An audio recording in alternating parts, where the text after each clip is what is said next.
গতিকে কৃষ্ণ অৰ্জুনক কোৱা চলে আমাক সকলোকে কৈছে নানেং চেন্দ্ৰান্তি শস্ত্ৰাণি, মোক অস্ত্ৰই কাটিব নোৱাৰে। নানং দেহতি পাৱকা নচৈনং কিলে দয়ান্তিয়াপু, কি বুলি কৈছে ন সুখয়তে মাৰুতোহা। চাওকচোন, নে মোক কি কৰিব পাৰে, অস্ত্ৰই কাটিব পাৰে, নে মোক জুইয়ে পুৰিব পাৰে, নে মোক পানীত উটুৱাই নিব পাৰে, নে মোক বায়ুৱে বখৰাই নিব পাৰে, মোক কোনেও একো কৰিব নোৱাৰে। গতিকে এটা আত্মা অবিনাশী বুলি কৈছে।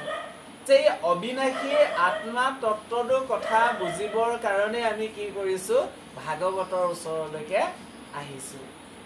এই কথাখিনিকে আমাক বুজাবৰ কাৰণে এতিয়া কালিয়া দমনৰ মানে মাধ্যমেৰে গোটেই মানুহখিনিক বা মানৱ সমাজক বুজাবৰ কাৰণে গুৰুজনাই কলম মাৰিছে যে আচলতে ঈশ্বৰ অবিনাশী। দেহ লৈ পেলাই যে আমি মৰম কৰোঁ, দেহটো আমাৰ বিনাশ আছে নাই জানো? দেহৰেহে ধৰ্ম এইটো জনম মৰণ, দেহৰেহে হুনতে হৈবে দেহৰ উৎপন্ন। তাৰমানে দেহ এটাহে জন্ম হয় আৰু মৃত্যু হয়, দেহটোহে উৎপন্ন হয় বুলি কৈছে, বেলেগৰ নহয় বুলি কৈছে, আত্মাটো নহয় বুলি কৈছে। সেইটোকে সেইকাৰণে আমি কি কৰিব লাগে, দেহতেহে আছো মই হৈয়া দেহহীন, যেন অগ্নি থাকোঁতে কাষ্কত কৰি ভিন্ন।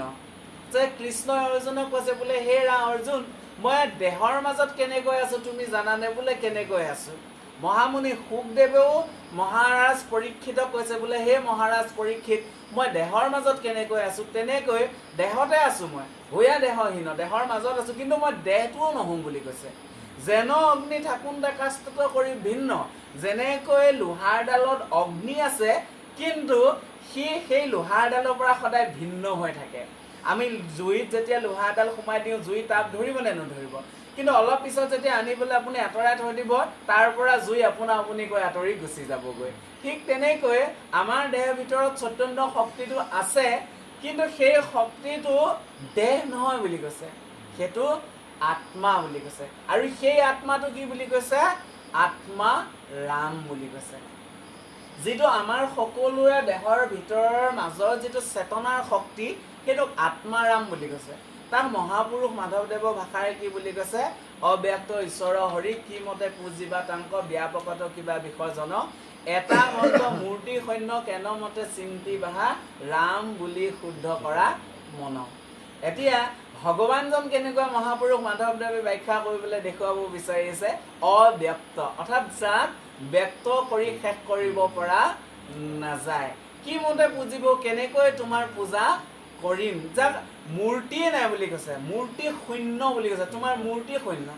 তাৰমানে আত্মাটো কোনো নিৰ্দিষ্ট এটা মূৰ্তি নাথাকে বুলি কৈছে, সি সৰ্বব্যাপ্ত বুলি কৈছে।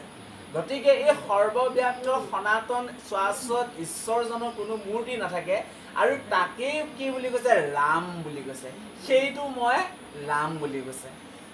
গতিকে এই যে কথাখিনি আমি এতিয়া বুজি পালোঁ, যে এই কথাখিনিক লৈ পেলাই আমি কি কৰিব লাগে, আমাৰ যিটো চেতনাৰ শক্তিক তাক জাগৃত কৰি জগাই বোলে আমি এক চিতে ঈশ্বৰৰ নাম লোৱা যত্ন কৰিব লাগে। আৰু যে এই গোপী আৰু মানে যশোদা নন্দ কৃষ্ণক কোনো মানে কান্দি থকা দেখুৱাইছে, এই যে কান্দোনটো, এই কান্দোনটো আমি ভাগৱতৰ প্ৰতি ল'ব লাগে, ভাগৱতৰ ভক্তিৰ প্ৰতি আমি কান্দিব লাগে। তাৰমানে এই যে আমি আত্মাটোৰ প্ৰতি কান্দিব লাগে, চেতনাৰ শক্তিটোৰ প্ৰতি কান্দিব লাগে, তেতিয়া আমাৰ দেহত ভক্তিৰ জন্ম হ'ব। ভক্তিৰ যেতিয়া জন্ম হ'ব, তেতিয়া আমাৰ চেতনা শক্তিটো আহিব, আৰু যেতিয়া আমাৰ চেতনা শক্তিটো আহিব, তেতিয়া আচলতে ঈশ্বৰ এজন যে বেলেগত নাথাকে এই কথাটো আহিব, যে ঈশ্বৰ এজন আমাৰ সকলোৰে ভিতৰে ভিতৰে আছে।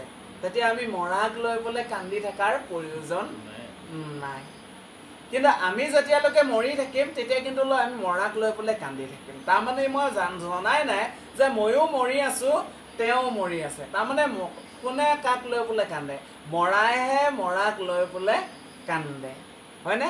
এটা চুটি সাধু, যেনেকৈ এদিনাখন কি কৰিছিল, মহাপুৰুষ শ্ৰীমন্ত শংকৰদেৱ আৰু মহাপুৰুষ মাধৱদেৱে দুইটাই দুটা টিঙাত নাও মাৰি মাৰি গৈ আছিল। তাৰ মহাপুৰুষ মহাপুৰুষ মাধৱ বাপজনে নাও মাৰি মাৰি গৈ আছে। সেই সময়তে মানে কি হ'ল, মানে এটা মৰাশ আহি উঠি আহি আছে। মৰা শৰটো উঠি আহি যেতিয়া পাৰত লাগিল, পাৰত লগাৰ লগে লগে এগৰাকী আই মাতৃয়ে মৰা শৰটোক লৈ ইমান কান্দিছে, এই কান্দি কান্দি তেওঁ কি কৰিছে মানে ঢুকুৱাই ঢুকুৱাই কান্দি আছে। এই কান্দি থকা যিটো দৃশ্য, এই দৃশ্যটো মানে মহাপুৰুষ মাধৱদেৱৰ চকুত পৰিল। মহাপুৰুষ মাধৱদেৱৰ যেতিয়া চকুত পৰিল, তেতিয়া বহাবৰ মহাপুৰুষ গুৰুজনাক সুধিছে, বোলে হে প্ৰভু গুৰুজনা, বোলে বহাপুবা কোৱাচোন, এই যে আই মাতৃয়ে এই দেহটোক লৈ পেলাই ইমান কান্দিছে, কাৰণটো কি? গুৰুজনাই ইমান ধুনীয়াকৈ উত্তৰ দিছে, বোলে বহাপুবা, এই মৰাক লৈ মৰাই কান্দিছে। তাৰমানে আমি সকলোৱে যে মৰি আছোঁ এই কথাটো দেখুৱাব বিচাৰিছে। আমি যদি কাৰোবাক লৈ পেলাই কান্দো, তেতিয়াহ'লে মোক লৈ পেলাইও কোনোবাই কান্দিব। তাৰমানে এটা মৰাক লৈ পেলাই মৰাই কান্দিছে, সেই কথাটো। তাৰমানে তেওঁ জনা নাই এটা দেহৰহে মৃত্যু আছে, আমাৰ আত্মাৰ মৃত্যু নাই। আৰু আমি যিদিনাখনে সকলোৱে জানিম যে আমাৰ আত্মাটো মৃত্যু নাই, আমি যে আত্মা, আমি এই আত্মা তত্ত্বৰ কথাখিনিকে যে জানিব আহিছোঁ, যিদিনাখন জানিম সেইদিনাখনে আমাৰ এই বিষয়ৰ শোকাটোল আৰু দেহৰ প্ৰতি থকা যি মোহ, সেই মোহটো নাইকিয়া হৈ গ'ল।